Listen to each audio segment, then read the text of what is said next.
The rain hammered the RV's roof like God's own judgment, drowning out my dad's slurred rant as he gripped the steering wheel until his knuckles turned white.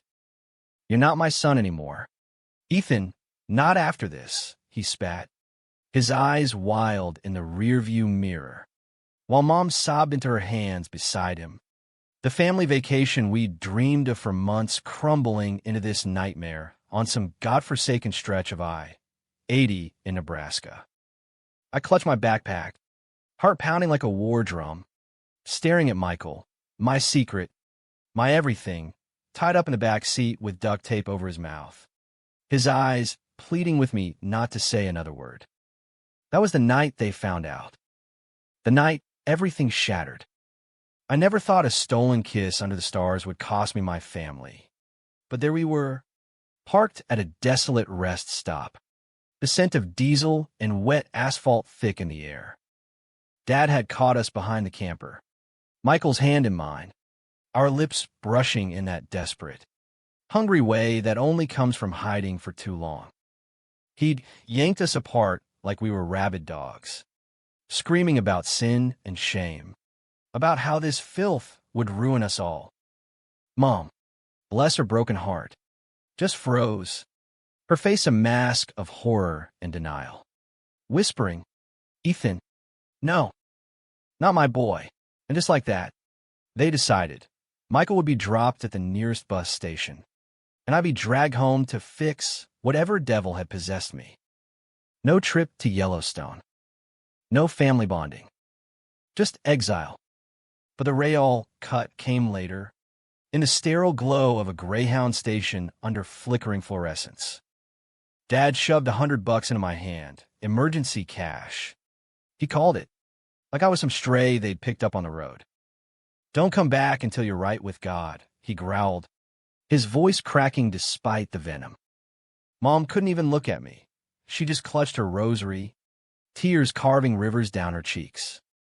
Michael, freed from the tape but bruised from the struggle, pulled me into a hug that smelled of rain and regret. "I'll find you. Ethan," he whispered, his breath hot against my ear.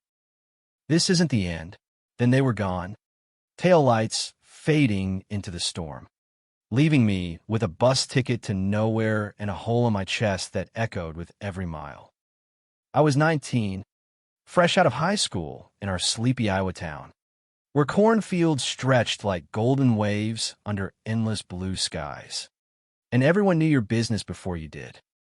Growing up, family was everything.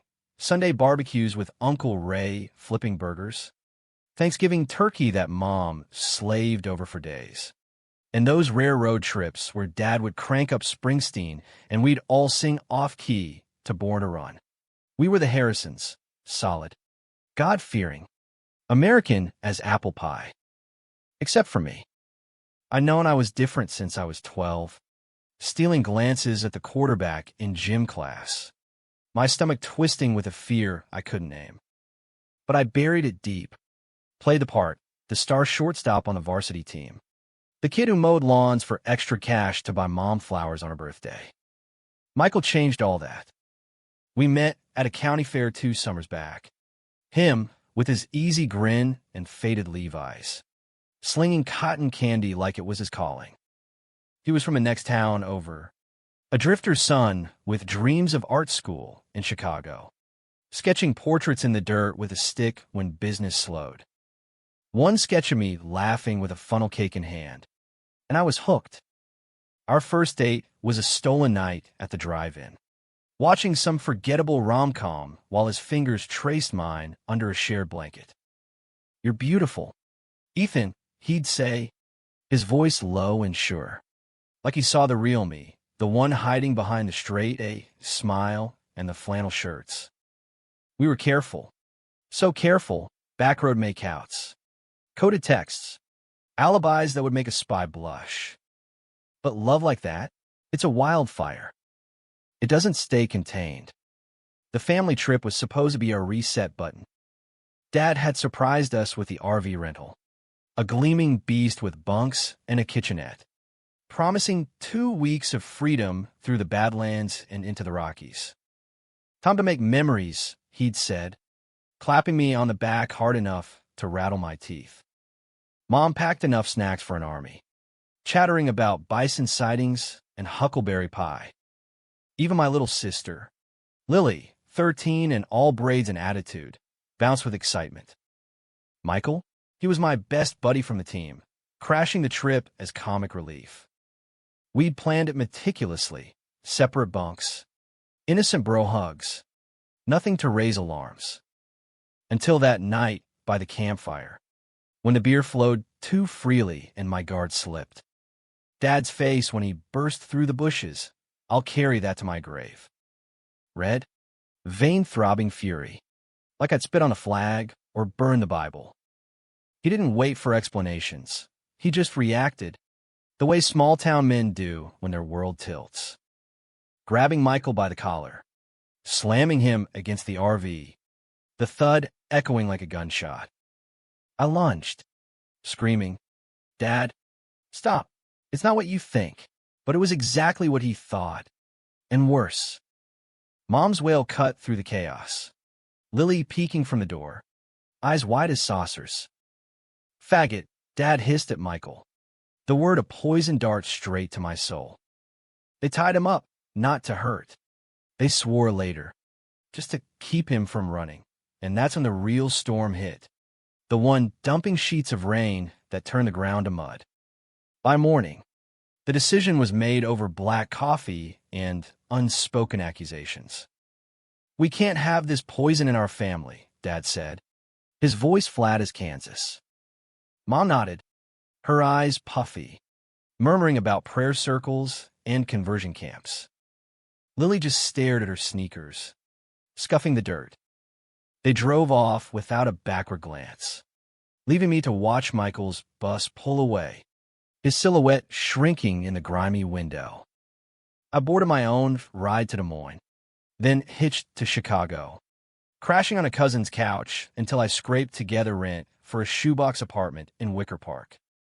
The city swallowed me whole, neon lights and endless hustle, a far cry from Iowa's quiet fields. I waitressed at a dive bar, slung drinks to hipsters nursing craft IPAs, and tried to forget the boy with the sketchbook who'd promised forever. But Michael? He haunted me. A postcard arrived a month later, postmarked from Milwaukee, a quick sketch of two hands clasped, with "Miss Your Fire" M scribbled underneath. I pinned it to my fridge, a talisman against the loneliness gnawing at my bones. We texted sporadically, stolen moments between shifts, him studying graphic design at some community college, me dodging questions about home. "They'll come around," he'd say, but I knew better. Dad's silence was a wall. Mom's occasional emails stiff with scripture quotes and pleas to seek help. Lily's notes were the only light, doodles of us camping, hearts hidden in the margins. But the betrayal festered. How could they love me one minute and cast me out the next? Was I ever really their son? Years blurred into a rhythm of survival. Chicago hardened me, tattoos snaking up my arm, a compass rose for the directions I lost. Nights at underground, poetry, slams, spilling my guts to strangers. Days building a life from scratch. I landed a gig as a barista at a queer-friendly spot in Boys Town, where rainbow flags fluttered like battle banners.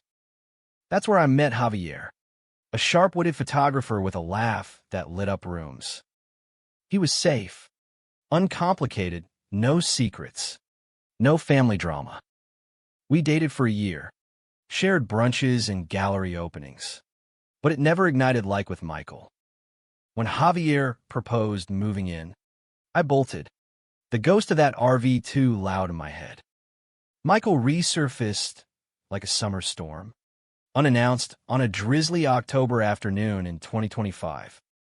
I was wiping down counters, steam from the espresso machine curling like cigarette smoke, when the bell jingled, and there he was, taller, broader, with a beard shadowing that familiar jawline and eyes still holding the weight of the world.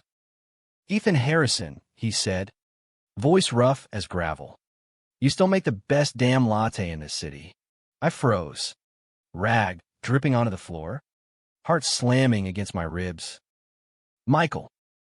Holy shit. We stared, the air thick with unsaid years, until I pulled him into the back alley for a hug that crushed the breath from us both. Over cheap takeout that night, deep dish pizza from Giordano's. Grease soaking through the box, he spilled it all. Art school dropout turned freelance illustrator, scraping by on gig economy apps, but stable now with a studio in Pilsen. Divorced from a rebound fling that crashed after 6 months. I never stopped loving you, he admitted, fork pausing midair, his gaze steady. That night, it broke me, but it didn't break us. We fell back into it slow, like testing thin ice. Coffee dates turning to walks along the lakefront, his hand brushing mine under the cover of twilight. He sketched me again, raw. Unfiltered portraits capturing the lines etched around my eyes from too many sleepless nights. Our first real kiss was in Grant Park, cherry blossoms scattering like confetti, his lips tasting of mint and memory. I want this. Ethan, he murmured against my neck. No more hiding. It felt like absolution, like the universe finally exhaling. But secrets have a way of rotting from the inside. Mine started small, a box of old letters from Mom, tucked under my bed like contraband. She'd write monthly now, softer tones creeping in. We miss your laugh at the table. Dad's pride held firm, but Lily's visits to the city hinted at cracks. He's watching reruns of your baseball games, she'd whisper, hugging me fierce. He cries sometimes, when he thinks no one's looking. I shove it down, focused on Michael, on building something real. We moved in together by spring, his loft overlooking the Chicago River, walls papered with his art, our lives intertwining like vines. The misunderstanding hit like a freight train that July, during Pride Month no less, when irony loves to bite. We'd planned a low-key weekend at a cabin up in Door County, Wisconsin, lakeside escape. No cell service, just us. But en route, my phone buzzed with a voicemail from Lily, frantic, tear-choked. Ethan, come home. It's Dad. Heart attack. He's asking for you. The words blurred as Michael pulled over on Highway 41, his hand on my knee steady as I dialed back. Uncle Ray answered, voice gravelly. He's stable. Kid. But he's saying things. Regrets. Get here fast. I went. Michael drove me straight through. 8 hours of white-knuckled silence. My mind a tornado of what-ifs. The hospital in Des Moines smelled of bleach and despair. Fluorescent lights buzzing like angry hornets. Dad lay there, pale as the sheets, tubes snaking from his arms. Mom dozing in the chair beside him. Lily rushed me into a hug. Her now 17-year-old frame, all angles and empathy. He found your old jersey in the attic, she said. Started talking about the trip, how he wishes he'd handled it different. When Dad woke, his eyes, those fierce blue ones that once commanded ball fields, met mine with a vulnerability I'd never seen. Ethan, he rasped, hand trembling as he reached out. I was wrong. So damn wrong. Forgive an old fool. Tears tracked down his temples, and something in me cracked wide open. We talked, halting, raw, about the fear that choked him, the church elders whispering poison, the love he buried under layers of shame. I thought I was saving you, he admitted, but I lost my boy instead. Mom wept openly, clutching my hand like I'd vanish again. Lily beamed, the bridge we'd all needed. Michael waited in the hall, giving space, but when I emerged, hollowed but lighter, he pulled me close. Proud of you, he whispered. It was the romantic peak, the hospital parking lot at dusk, fireflies winking like stars fallen to earth. His arms my anchor as the weight of years lifted just a fraction. But forgiveness isn't a straight line. It's a goddamn obstacle course, full of tripwires and hidden pits. We limp home to Iowa for the weekend. Michael, and the fragile truce, cramming into the old family house with its creaky floors and walls papered in faded florals. Dad was discharged quick. Doctor's orders for rest and reflection. But the air hummed with unspoken landmines. Dinners were a minefield. Mom's meatloaf, once a comfort, now tasted of obligation. Her smiles tight as she asked Michael polite questions about his line of work, illustrating sounds.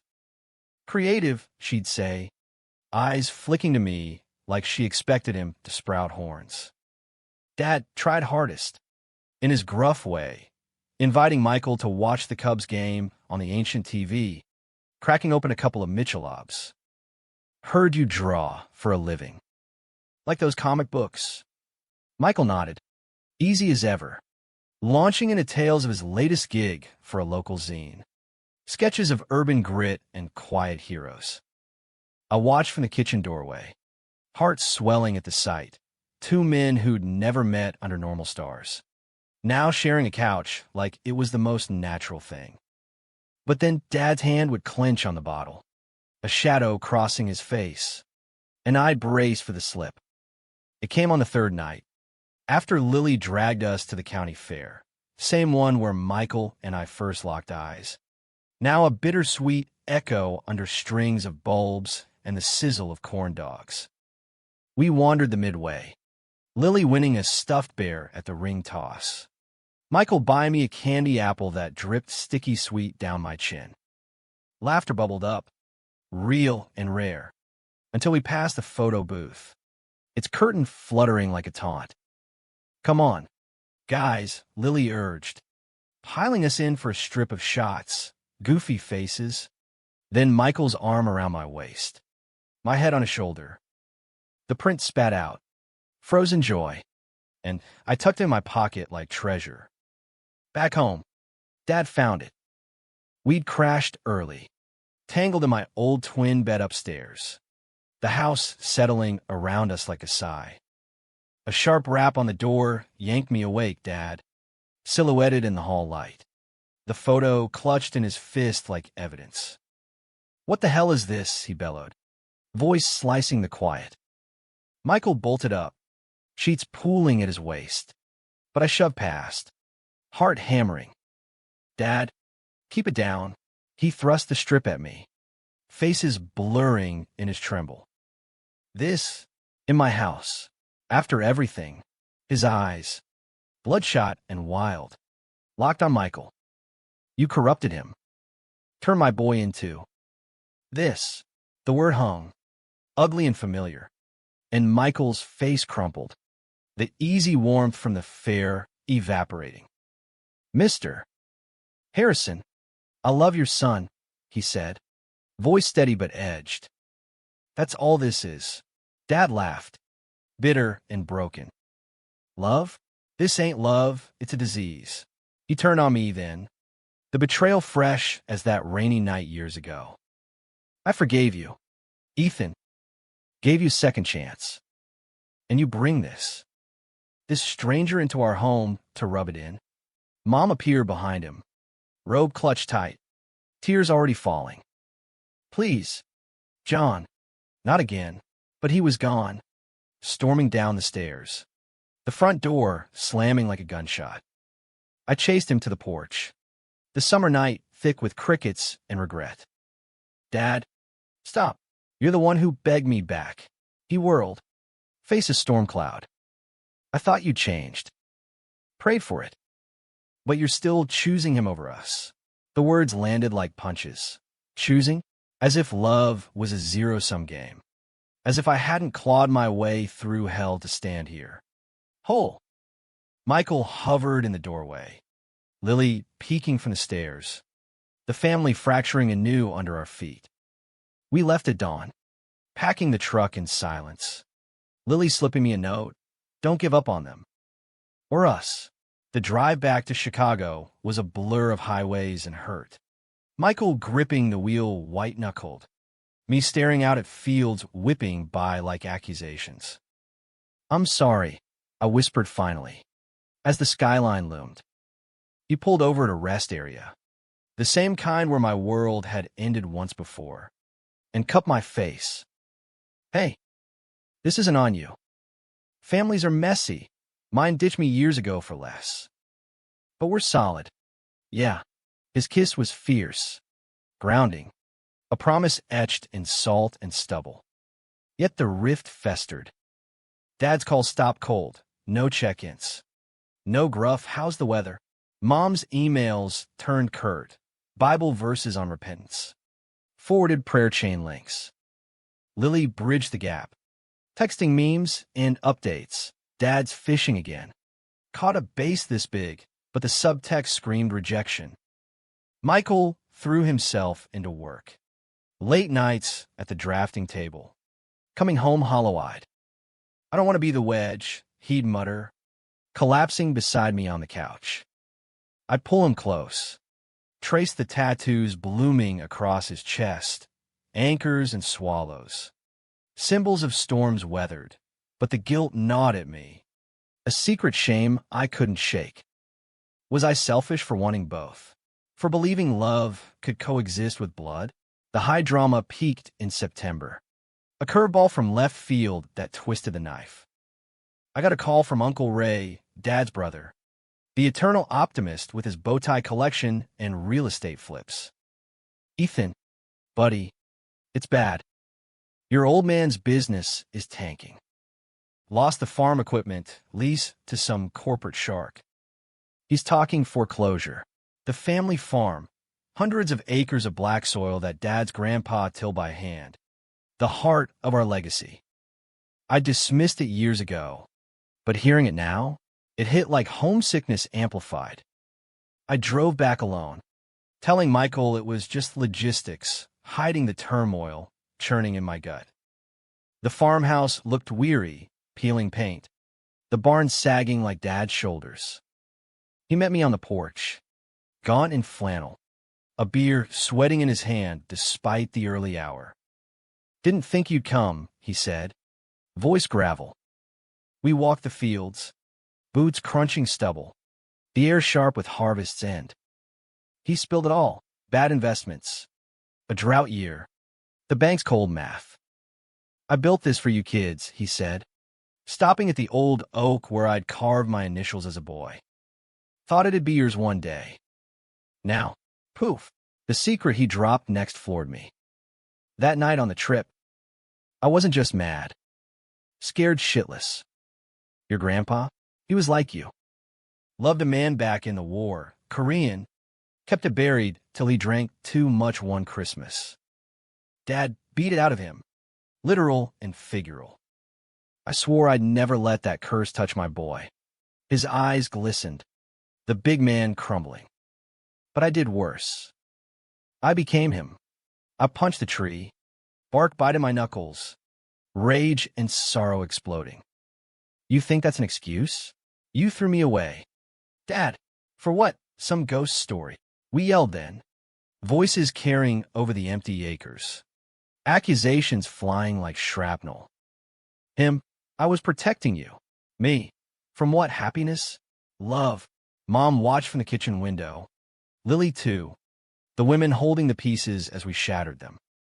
Michael showed up unannounced that evening, truck rumbling up the drive like a white knight. He'd seen through my lie, packed a bag and followed. "Couldn't let you face this solo," he said, pulling me into the barn away from prying eyes. Under the rafters strung with hay bales, dust motes dancing in the slanting light. He held me as I broke, sobs racking my frame, the dam finally bursting. "I hate them sometimes," I gasped. "But God, I miss us." The before. His response was a kiss slow and deep, hands framing my face, whispering, "We're rewriting the after." Together, Dad walked in mid-embrace, freezing like a deer in headlights.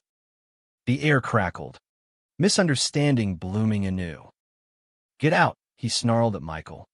But there was no fire, Just exhaustion. Michael didn't flinch. With respect, "Sir, I'm not going anywhere.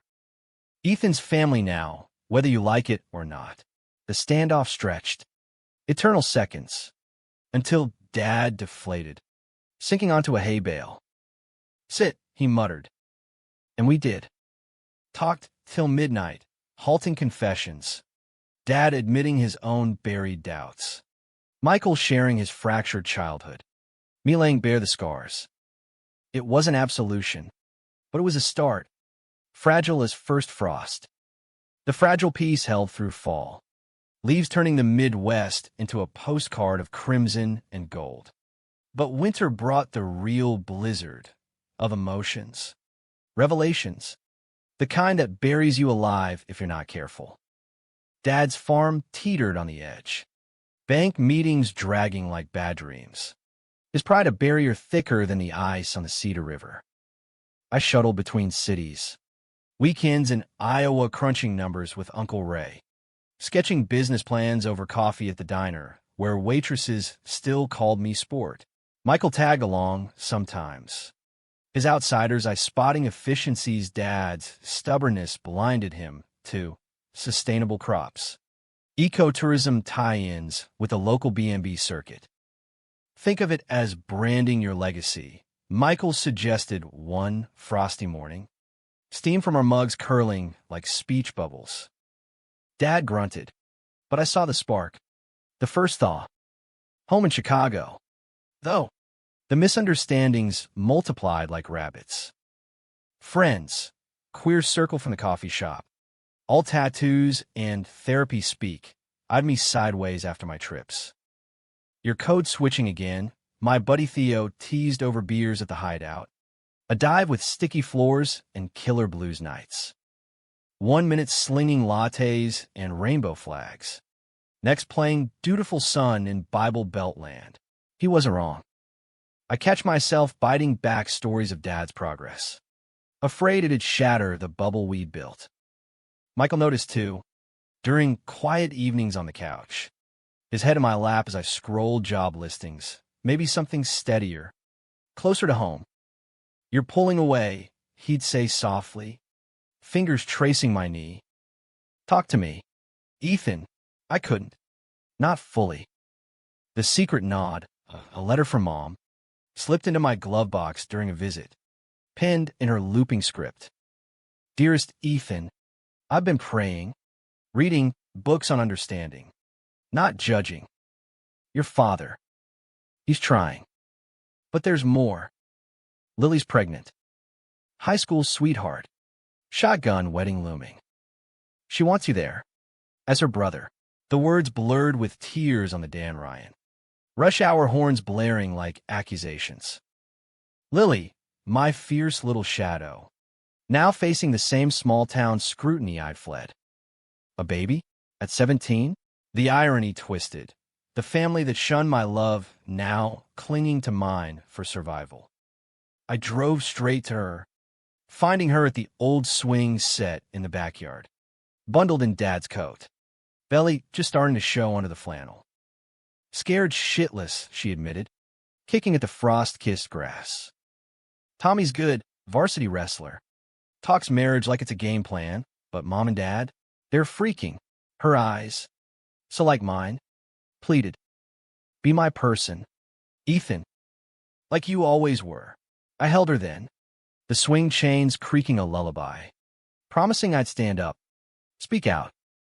But betrayal lurked. Tommy's family, pillars of the First Baptist, whispering about unwed mothers and family values, echoes of my own exile. The wedding was a powder keg, December chill seeping into the community hall decked with evergreens and tinsel. Potluck spread of Jell-O salads and handballs.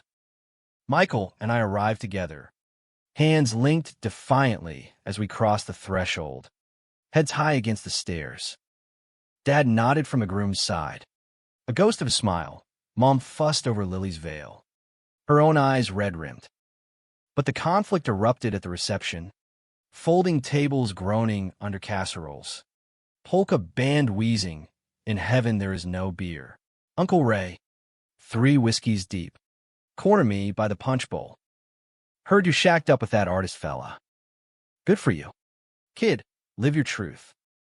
But Ethan's dad? Still wrestling demons. He clapped my shoulder, oblivious to the bomb he dropped. Dad overheard. Face draining of color, mid-congratulations to the newlyweds. He yanked me aside into the coat room. Fur coats muffling his hiss. Shacked up? You mean living in sin? The old venom surged, amplified by the eggnog. I'll let you back in for Lily. For the family. And this is how you repay? Parading your lifestyle. Michael appeared like a shield, slipping in quietly. John, it's not a parade. It's our life. Dad rounded on him, finger jabbing. You stay out of Harrison business. Boy, you started this mess years ago. The slap echoed, Dad's palm cracking against Michael's cheek. Not hard, but shocking. A line crossed in front of God and Jell-O. Gasps rippled from the doorway. Mom rushed in, hand to mouth. Lily, glowing in white, froze mid-dance. I shoved between them, fury boiling. Touch him again, and we're gone, for good. Dad recoiled, handprint blooming red on Michael's skin. Horror dawning. John, what have you done? Mom wailed, but he just sank against the wall, whispering, like father, like son. Goddamn cycle. We fled to the truck. Michael icing his cheek with a styrofoam cup. Me raging silent tears. Lily texted apologies, promises of intervention, but the damage festered. Back in the city, Michael withdrew, late nights at the studio turning into all-nighters. Sketches turning dark. Abstract storms of shadow and fracture. I can't be the villain in your redemption arc, he confessed one blizzard-bound evening, snow lashing the windows like accusations. Our bed felt vast. His side cool. The misunderstanding deepened. He thought I regretted us. That family pulled harder than love. I thought he was bailing, scared off by the toxicity. The climax crashed in February. Valentine's Day of all ironies. When secrets detonated like fireworks gone wrong. I planned a quiet night, reservations at Alinea, the kind of fancy where they charge $300 for edible art, but Michael canceled, citing a deadline. Hurt gnawing, I drove to his studio unannounced. Key under the mat, our silent pact. The door creaked open to chaos, canvases slashed, bottles shattered, and in the midst, Michael, curled on the floor, foam clutched like a lifeline. He looked up, eyes hollow. Ethan. Shit. The voicemail played on loop. Dad's voice slurred with pain meds and regret. Michael. It's John. I know I ain't got the right, but treat him right. He's all I got left worth saving. Then, the kicker, a follow-up from Mom. We saw your exhibit downtown. Beautiful work. Wish we could understand. Michael had hidden them, thinking it'd protect me from false hope. Didn't want you choosing again, he admitted, voice cracking. Thought if I buffered, you'd stay free. Rage hit first, betrayal sharp as glass. You decided for me? After everything. I stormed out into the storm. Boots slipping on ice sidewalks. The city a blur of neon and neglect. Hours later, soaked and shivering, I ended up at the lakefront, waves crashing like my pulse. Michael found me, coat flapping, pulling me into his warmth. I'm sorry. I was scared of losing you to them, of not being enough. The high tide of our love crested there, under street lamps haloed by snow, confessions pouring, my fears of abandonment, his of inadequacy, the depth of what we'd built against odds. We decided together, tough call, the kind that carves you hollow. No more solo trips. Boundaries with family, therapy for Dad, mandated by Mom's quiet ultimatum, space for us. Sacred. The unexpected twist? Lily's baby arrived early March. A squalling boy with Dad's chin in my eyes. Named Elias after Grandpa's untold stories. Holding him in the hospital. Dad beside me. Michael's hand on my back. We were a tableau of fractured grace. Spring unfurled slow in the heartland. Dogwoods blushing pink against the thaw. But our healing was a marathon, not a sprint, full of stumbles. False starts. The kind of human mess that leaves calluses on the soul. Elias's birth was the catalyst. That tiny fist wrapping around my finger like a vow. Forcing us all to confront the future staring back, unblinking. Dad dove into grandpa duty with a vengeance. Diaper changes at dawn. Humming off-key lullabies he'd once sung to me. His gruff exterior cracking under the weight of new love. Reminds me of you. Squirt, he'd mutter, passing the bundle to Mom, who cooed with a softness I'd forgotten she possessed. Michael and I rebuilt brick by brick. Couples counseling in a Lincoln Park office. All exposed brick and therapist with a man bun. Unpacking the RV wreckage layer by layer. Betrayal isn't just the act, the guy said. Notepad balanced on knee. It's the echo. We echoed plenty, nights rehashing the slap. The hidden voicemails. My code-switching guilt. But romance bloomed in the cracks. Lazy Sundays at the farmer's market. His sketches of me with Elias doodled on napkins. Stolen kisses in the stacks at myopic books. Surrounded by dusty tomes smelling of ink and infinity. You're my anchor, he'd whisper. And damn if it didn't feel true. A tether in the churn. The controversy simmered beneath. Though, small-town ripples from the wedding fiasco turning tidal. Church whispers reached us via Lily. Folks saying the baby's a sign. God's mercy on the family sin. Tommy's parents. Stiff-backed deacons. Suggested youth group counseling for the couple. Code for straightening out more than just vows. Dad shut it down hard. Voice booming at the next potluck. My grandson's perfect. My son's happy. End of sermon. It cost him. Deacon's glares. Pews emptying early, but he stood, shoulders squared. The man I'd idolized reclaiming his spine. My own tough decision loomed like thunderheads. The farm's fate. Bank's deadline ticked merciless. Dad's plans viable, but underfunded. I crunched numbers in stolen hours. Pitching investors over Zoom from the kitchen table. Sustainable AG co-op. Tying into Chicago's farm-to-table boom. Michael illustrated the pitch deck. His flair turning spreadsheets into stories. Rolling hills under solar panels. Community cider presses bubbling with harvest joy. This could be yours, he said one midnight. Laptop glow painting us blue. Legacy, but on your terms. I wavered. The pull of roots versus the freedom of flight. Iowa meant proximity. Barbecues with Elias gurgling in high chairs. Mom's pie cooling on sills, but also exposure. The town's judgmental, I chafing like wool. Chicago was sanctuary. Our bubble of acceptance. Yet it isolated me from the mending.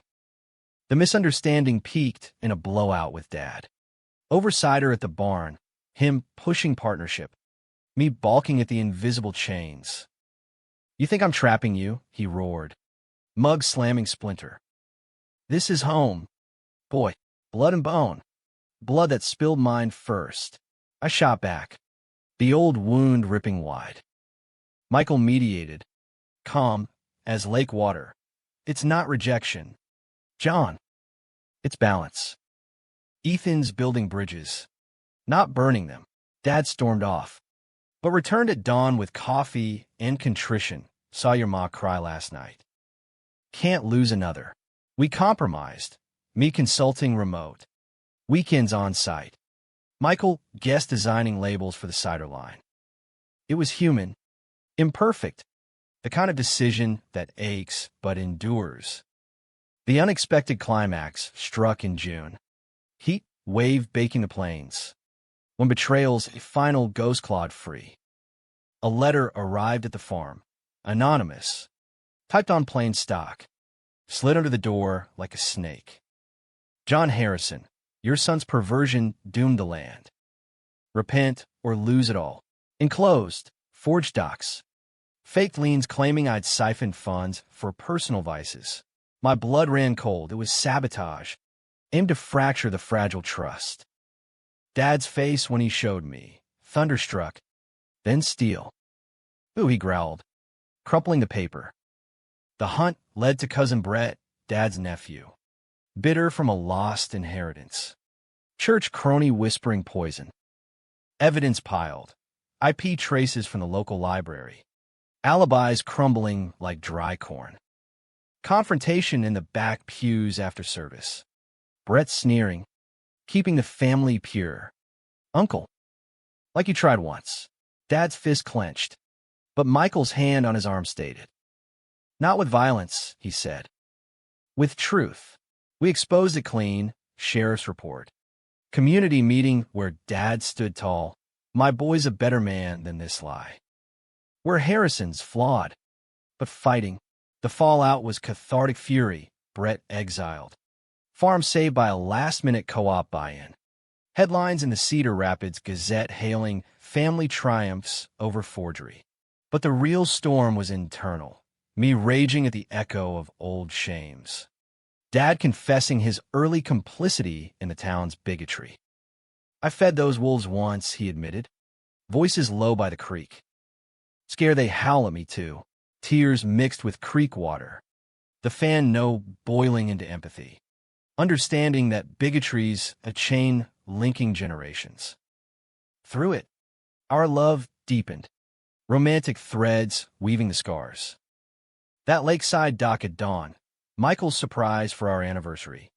Fog rolling off the water like forgiveness. His hand in mine as sun-crested, painting us gold. From exiles to this, he murmured, forehead to mine. No grand gestures, just presence raw, real. The humanism of two souls choosing daily. The ending settled soft as autumn fog. No tidy bows, but a gentle arc. Dad walked me down the farm lane for a symbolic vow renewal. Michael and I exchanging rings under the old oak. Family gathered, Mom dabbing eyes, Lily with Elias on hip, Uncle Ray snapping Polaroids. To messy miracles, Michael toasted later, cider fizzing in mason jars. Dad raised his glass, voice thick to my sons. It wasn't erasure, the hurts lingered, therapy ongoing, boundaries sacred, but it was redemption. The American dream remade, not perfection, but persistence. Years from that rainy RV, I look back and see grace in the grit. We built a life straddling worlds, farm weekends blending city flair. Elias calling Michael Uncle Mike, Dad shelves now stocked with glad pamphlets beside the Bible. Betrayals fade to lessons, conflicts to character, the deep love that survived it all a testament.